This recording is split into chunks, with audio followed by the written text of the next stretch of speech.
आगरा की सैर। आज मेरी अर्धवार्षिक परीक्षा समाप्त हो रही है। मुझे अत्यधिक प्रसन्नता हो रही है क्योंकि हम लोग कल आगरा घूमने जा रहे हैं। पापा ने ट्रेन की टिकटें पहले से ही बुक करा ली हैं। परीक्षा समाप्त होते ही मैं स्कूल से घर पहुंचा और रात में ही सारा सामान बांध लिया तथा मम्मी ने रास्ते के लिए नाश्ता तैयार कर लिया। रात भर मुझे नींद नहीं आई। सुबह होते ही हम लोग टैक्सी से रेलवे स्टेशन के लिए रवाना हुए। गाड़ी प्लेटफॉर्म पर खड़ी थी। हम लोगों ने झटपट सामान चढ़ाया और अपनी आरक्षित सीट पर बैठ गए। गाड़ी थोड़ी ही देर में चल पड़ी और देखते ही देखते उसने तेज रफ्तार पकड़ ली। डिब्बे में कुछ यात्री अखबार, कुछ पत्र पत्रिकाएं पढ़ रहे थे।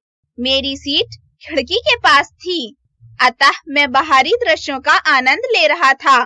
खिड़की से पेड़ पौधे, खेत आदि सभी दौड़ते हुए दिखाई पड़ रहे थे। गाड़ी छोटे बड़े स्टेशनों पर रुकती हुई आगे की ओर बढ़ती जा रही थी।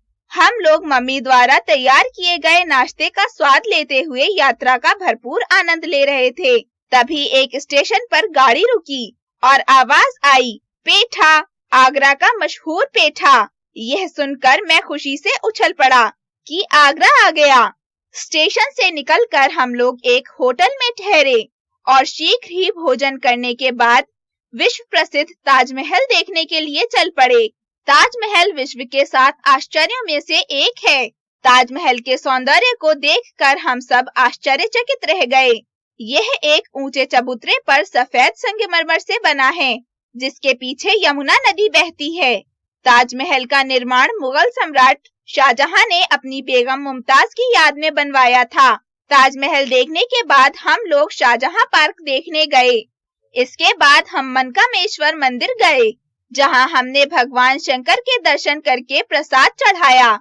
फिर वहां से बाजार घूमने गए। वहां खाने की वस्तुएं जैसे दाल मोठ, पेठा तथा सोहन हलवा खरीदा।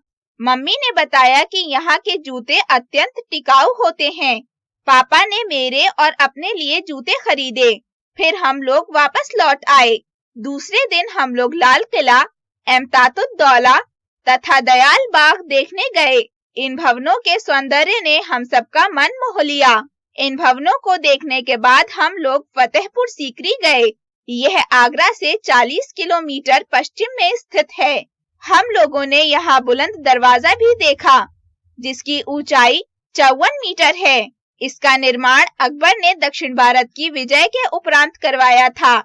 यहीं पर सलीम चिश्ती की दरगाह भी है, जो कि चारों ओर से सफेद संगमरमर की जालीदार दीवारों से घिरी हुई है। शाम होते होते हम लोग होटल आ गए। फिर वहां भोजन करके ट्रेन पकड़ने के लिए स्टेशन आए। इस प्रकार तीसरे दिन हम लोग सुबह घर वापस आ पहुँचे।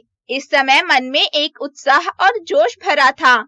सच है, मनुष्य एक नियमित दिनचर्या से ऊब जाता है। इसीलिए कभी-कभी जीवन में परिवर्तन के लिए यात्रा करना आवश्यक है। यात्रा हर व्यक्ति के लिए उपयोगी और महत्वपूर्ण सिद्ध होती है।